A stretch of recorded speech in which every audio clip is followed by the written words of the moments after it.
I mean, Marcella is one fantastic queer artist that we're featuring tonight. We also have, coming up next, a beautiful set from LA. She's a San Jose native. She is absolutely stunning. We have the one and only Sancha. Woohoo! Baby. LA is fabulous. Absolutely. Oh, got word that she's not live, but it's pre-recorded. But yeah. honestly, I'll take it because I need me some gorgeous Latinx beauty. Woohoo!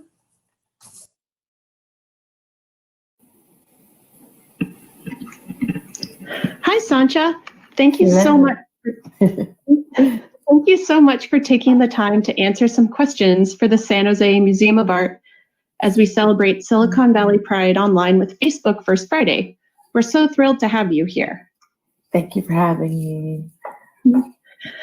Sancha, your stage name is so cool. Would you mind sharing what it means with the audience? So Sancha, as one word, means mistress, so the other. And then I split the words up so that it could be like San Jose, San Francisco. It's a saint, specifically a male saint, because a female saint would be Santa, like Santa Cecilia, Santa Isabel. So Sancha is a combination of like the religious context and also the kind of like the enemy of everyone is the Sancha, Oh, thank you. And as a San Jose native, what do you miss most about your hometown? I miss my parents. I miss my family. I have a huge family out there. I have my mom's one of 12 and my dad is one of 14. And like less than a third of their family lives in San Jose, which is still a lot of people. So I have a lot of cousins. I have a lot of aunts. I have a lot of, in Mexico, you call them tías segundas, but I think here it's like cousin once removed or something like that. Yeah, so I miss all of that. I miss my family. And have you all been gathered together in a large gathering? Not everyone together, no. The biggest gathering was when I was about 10. So my mom is one of 7 sisters.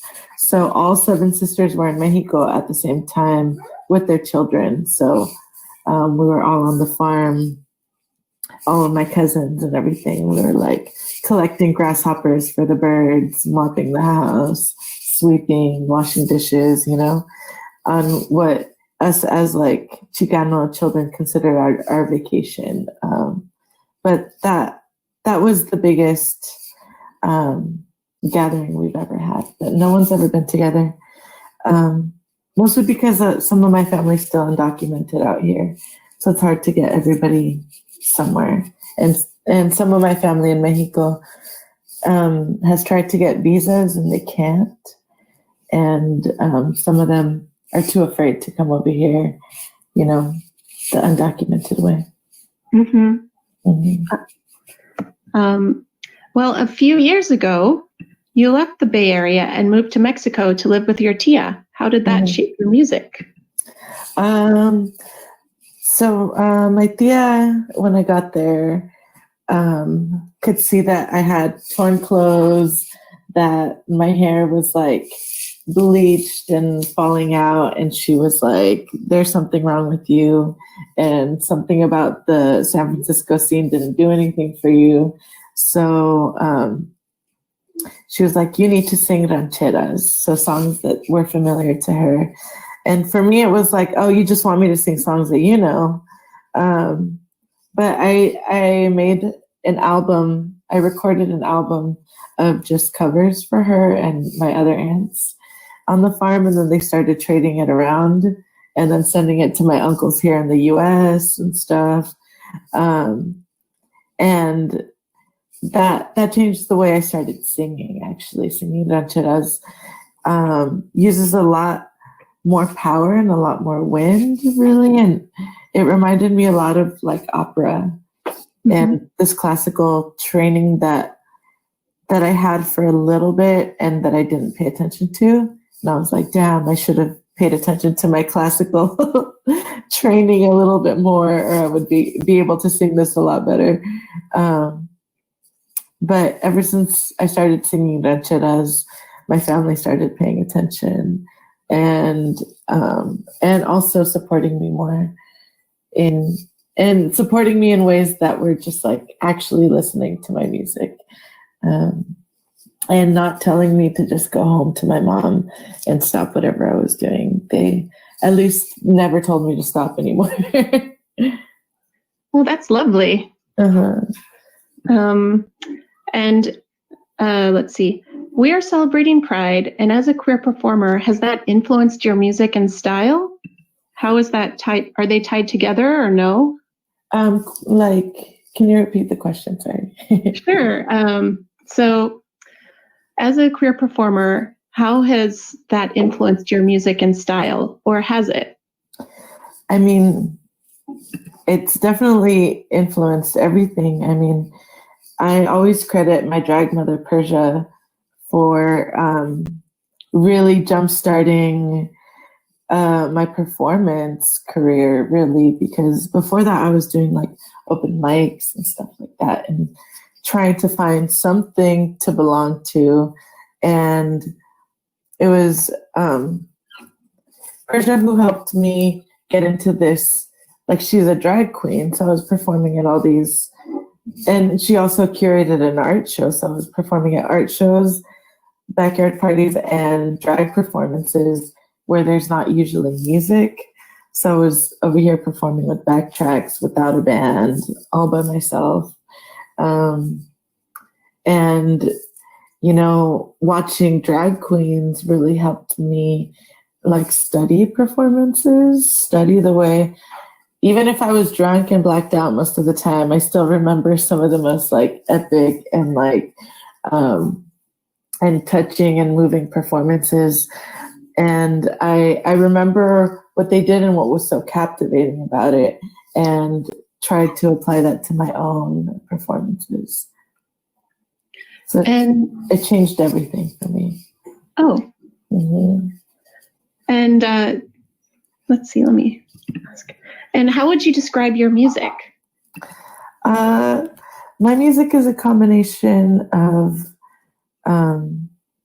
like my choir, like church choir upbringing, a little bit of like classical training, and rancheras. And in it is, you know, in San Francisco, I did a lot of like artsy punk things, so that's still in there. Yeah. And a little bit of like, you know, guitars, electric guitars and stuff like that, and ambient sounds. But sometimes it's hard to categorize the music, but if anything, it's like Latin rhythms, rock and roll, and ranchera and classical. Thank you. And who are some of your main influences? Right now, I've been listening a lot to Chavela Vargas. Totola Momposina is someone that's really influencing me right now. And La Lupe. La Lupe was one of, I used to go to this San Francisco drag bar called Esta Noche with Persia all the time. And one of the drag queens, Lulu, she would perform to La Lupe all the time. And I didn't know who she was at that time. But I definitely thought that Lulu was La Lupe. Maybe I was too drunk, but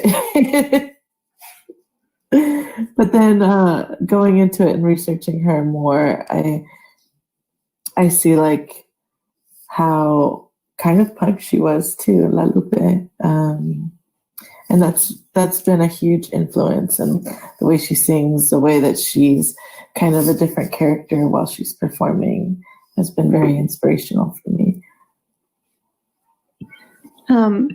So taking traditional plot lines from a telenovela, your album, La Luz de la Esperanza, features a passionate love affair, which becomes abusive. But things are very different for the protagonist. What happens to her? So she starts to fall in love with something that she doesn't understand, which in the telenovela is like an angel light force that has no gender or even like physical human features. So she starts to fall in love with this entity who appears whenever she's in her like lowest moments, and her expecting for this light force's name is Esperanza. Dolores trying to control Esperanza, and when she appears drives her mad because she can't control this entity.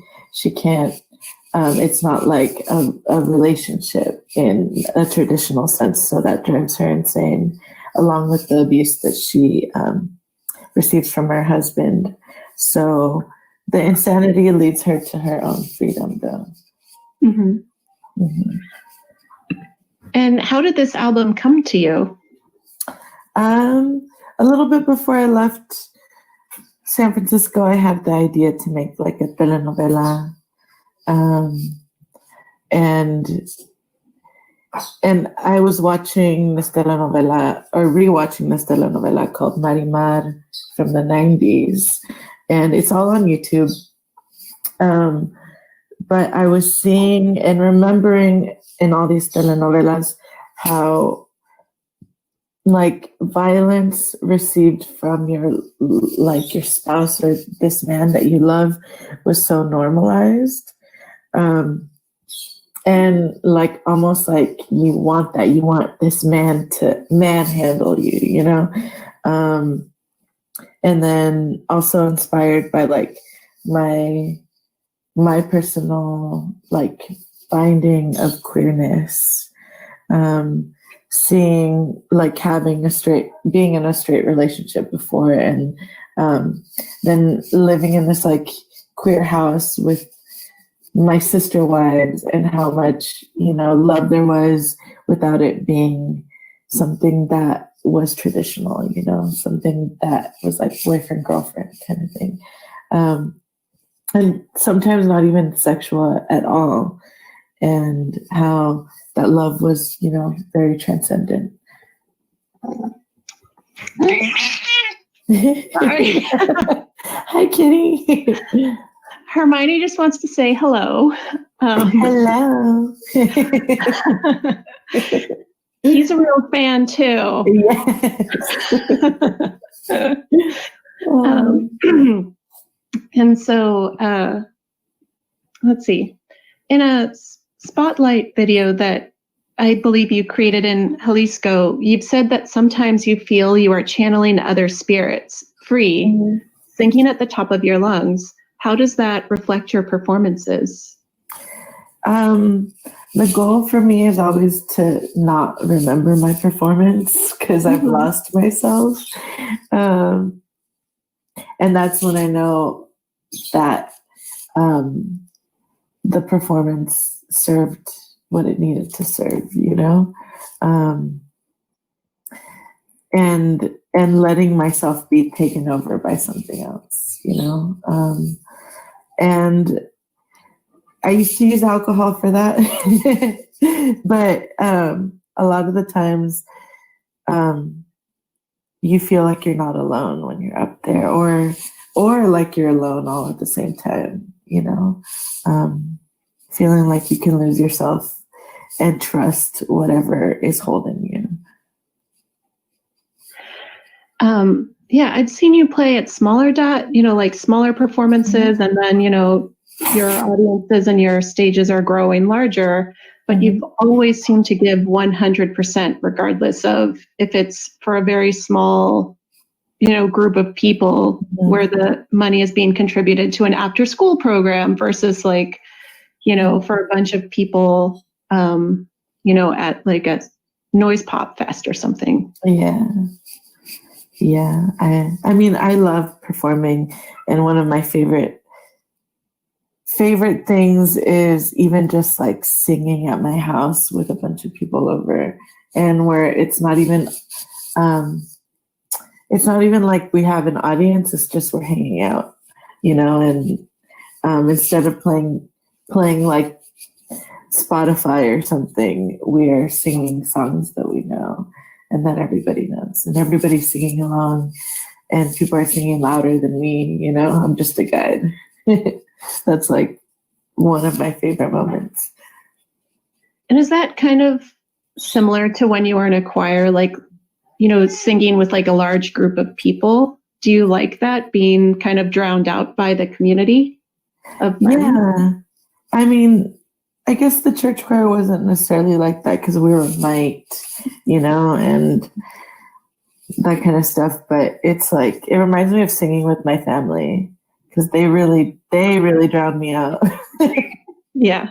They're like, you're just a guide and we're here to sing along with you with full passion. Let's see. And then, do you feel that your instruments are imbued with something the longer you play or own them? Do they also kind of have some sort of spirit that's different from yours? Oh, definitely. I have this guitar that's followed me everywhere since it's probably the only thing that's been with me for that long because, moving around a lot. But I've had it since I was 13. And it's followed me to Mexico. It's followed me back. I've lived in 7 different places since I've been in LA. And it's definitely picked up everything, and the sound has changed a little. And the way I take care of her has also changed.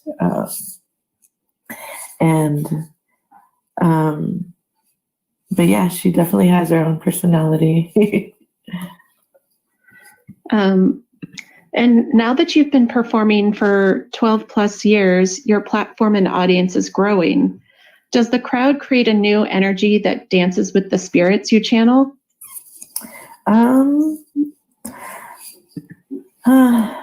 I guess I don't really notice the change. I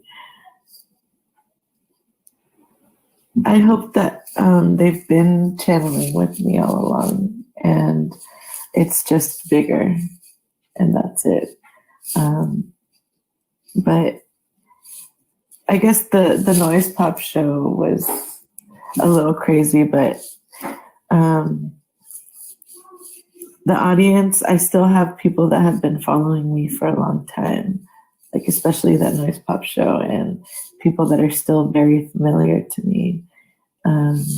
So that's been nice. But yeah, I haven't thought about that actually.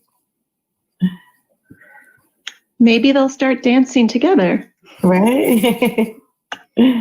Everyone together. Would you like to talk about the project you just recently wrapped up? Yes. So I just finished the song called Esta Tierra No Se Vende, and it's this collaboration with an artist named Maria May here in Los Angeles. And she does a lot of like sculptural things and masks, and very just like highly creative person. And this has to do with like land ownership and the goddess Coatlicue from Mexico, and how that goddess is the goddess of the earth. And when the Spanish found her, they buried her because she was so grotesque looking, she has like snakes and everything. And in the video, we have me in front of this sculpture that Maria made of Coatlicue. and I'm in front of it with the Virgen de Guadalupe. And the song has to do, and the project has to do with the fact that none of us own any piece of land, and especially like colonists think that they own land in a way, and that's not true. In fact, we belong to the earth. And so this song has to do with that. And a lot of displacement has happened because a lot of indigenous people have said that they don't own the land, that they belong to the land. And colonizers have used that against them to take everything. And so that will be coming out soon. Mm-hmm. So it's a project we did with Dub Lab and the Music Center here in Los Angeles. And that should be premiering pretty soon. I don't really know dates yet, but sometime in August. Okay, great. Mm-hmm. Well, very excited. Mm-hmm. Can't wait to see that. Sancha, thank you so much for taking the time to share your music and stories with us at the San Jose Museum of Art for Facebook First Friday. Thank you for having me. Your energy and spirit are infectious, and your music sounds totally new and original while feeling familiar and having always existed in the universe. Mm-hmm. Thank you. Where can people listen to you, follow you, and most importantly, purchase your music and merch? Bandcamp is the way. sanchamusic.bandcamp.com. Of course, I'm on Spotify, Apple Music, all those things. But the most direct way to support is Bandcamp. Okay. Thank you so much. And I'll just end this now. Thank you so much. Okay. All right. Thank you. Thank you. Bye. Bye. Love getting to hear from Sancha directly. Now, if you could all give your virtual applause, I want to see you all in the comments screaming, singing along, giving applause like you're at Sancha's house, singing louder than her. Here with a special performance exclusively for Facebook First Fridays, we have the lovely Sancha.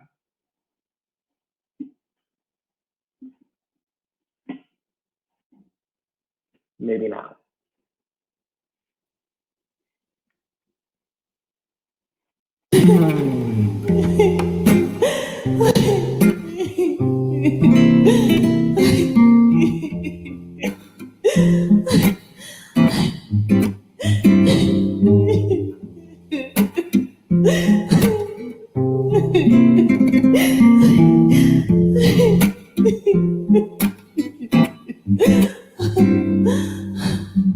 Ay, cómo me duele tenerlo todo y no poder moverme.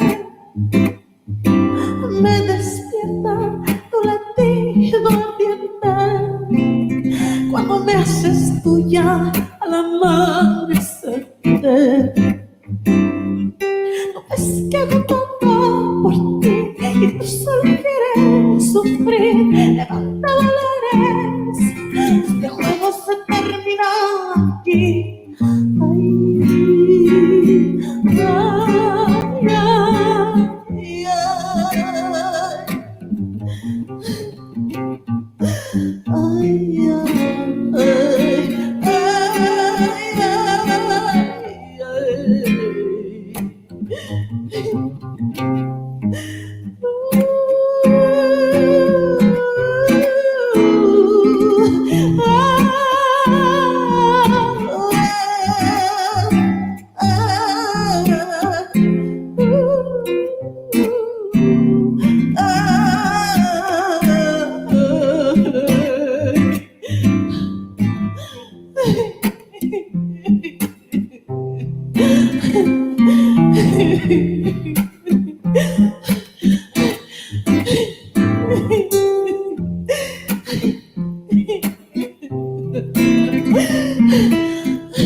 cuando se vacía y me deja en lutos. No es que hago tanta por ti y tú solo quieres sufrir. Levanta Dolores, este juego se termina aquí.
Quisiera guardarte en mí,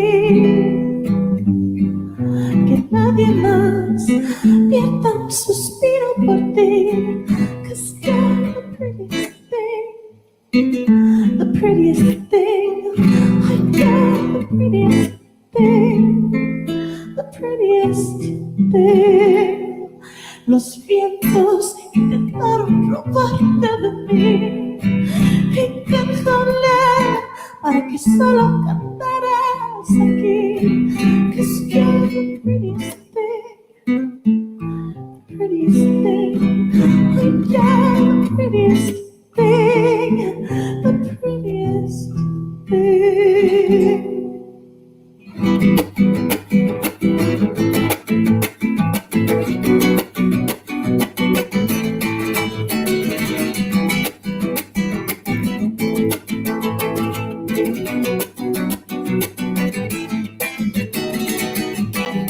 Si te abro las puertas, irías muy lejos de mí.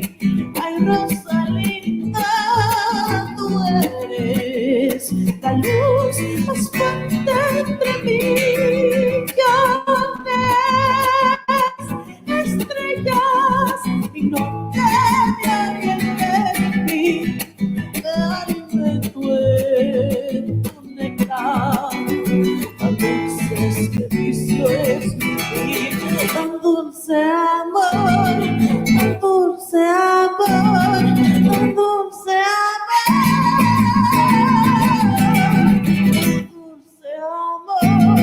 tan dulce amor, tan dulce amor.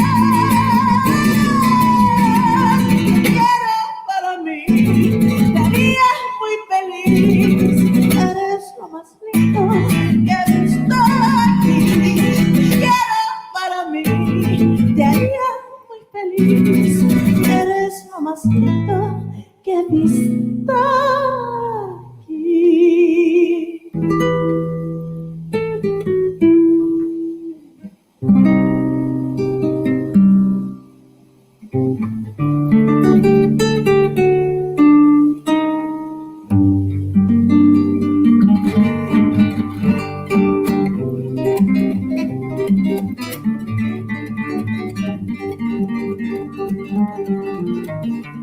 Únete mi sangre y vete de mi cuerpo. Contame al aire que soy tu sacramento. Tú ves que soy el sol y tú tienes frío. Dejaste tu calor a los demonios y ahora vienes por el mío.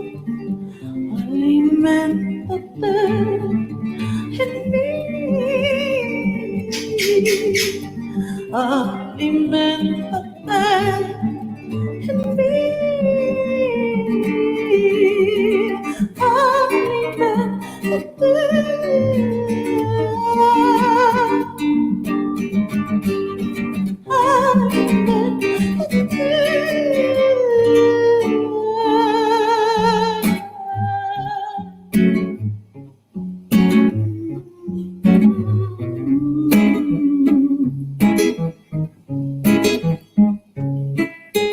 pásame las drogas, pásame las drogas, límpiame el cerebro, límpiame el cerebro, pásame las drogas, pásame las drogas, límpiame el cerebro, límpiame el cerebro. Tú me pagaste con drogas, tú me pagaste con drogas, me las eché toditas, me las tomé toditas. Tú me pagaste con drogas, tú me pagaste con drogas, me las eché toditas, me las tomé toditas. Este día por fin llegó, por el cariño que Dios mandó, nos hemos unido de Dios, por lazos que amarran a nuestro amor. He found me and loves me, treats me like a queen. He showers me in flowers and all pretty things. He found me and loves me, treats me like a queen. And all of these roses remind him of me.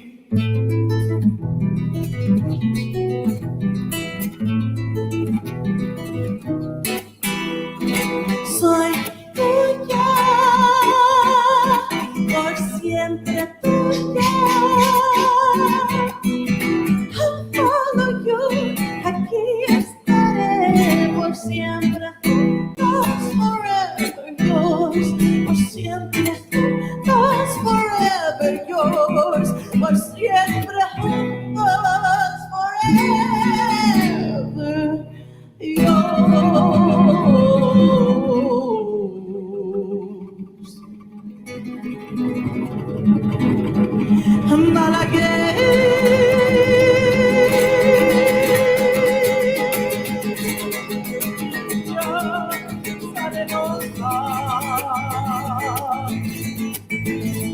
Besar tus labios, cielo,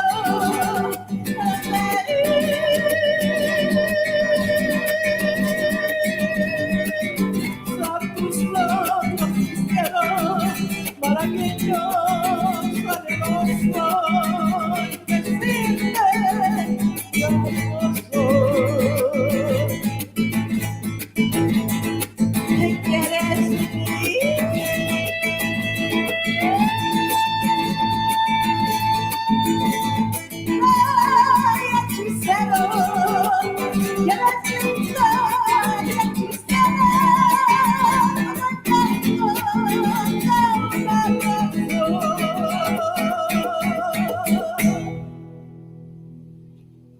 Como el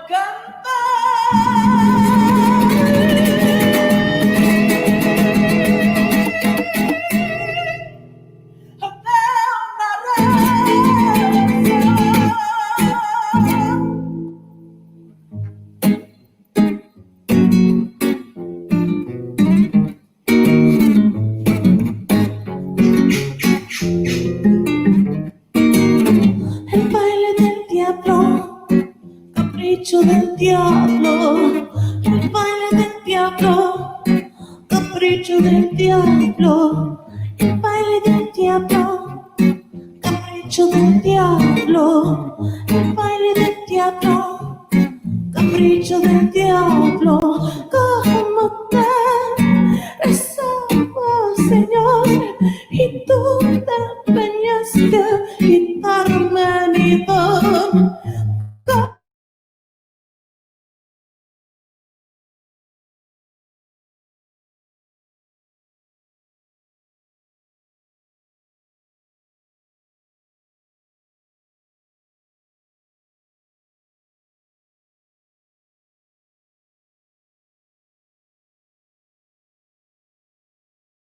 Llegará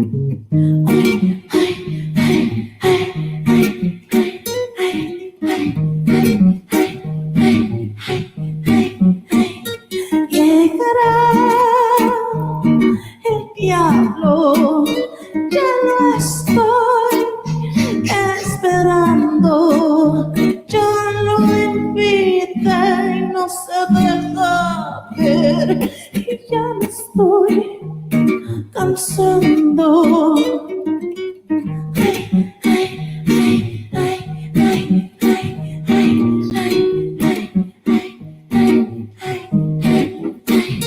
Cuento bien, mi diablo, cuántas veces me has fallado. No te atreverás a hacer las cuentas bien. Terminarás aquí debiéndome. Terminaste tú aquí debiéndome. Terminaste tú aquí debiéndome. Terminaste tú aquí debiéndome. Terminaste tú aquí debiéndome. Ya no mientas, tú ni eres diablo. Tu negocio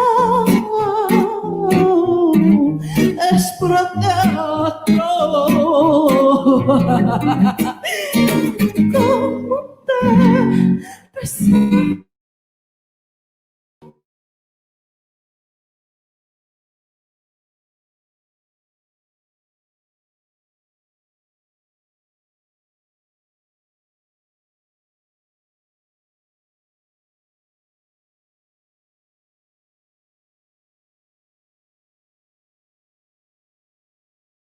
Nada más que a mí.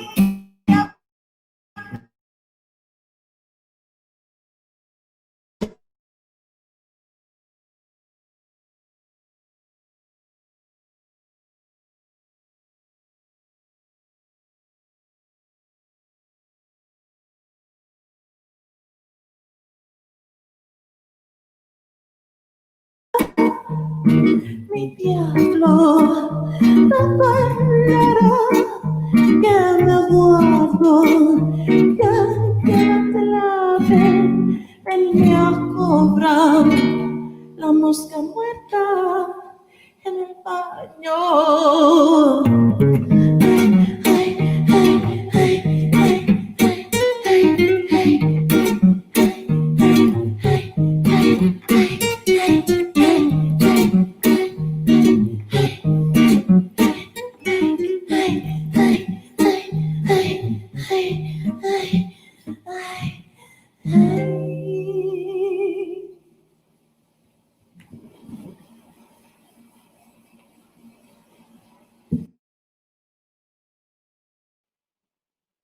Wow. That was amazing. That was really special. Because like it's one thing to perform like that when you have an audience energy that you're able to kind of vibrate off of, but for Sancha to be able to give all of that performance, to channel all that energy from her living room with no one there, just a guitar to back her, that was really, really amazing. I'm really glad. I'm so excited she was able to do that for us. That's amazing. Oh my goodness. I wish I could sing like that. I wish I could do drag like you, Alpha. I mean, come on. I mean, I'm right here. Real. Love you. Love you, Melanie. Thank you so much. Literally, everyone, can I get some virtual applause?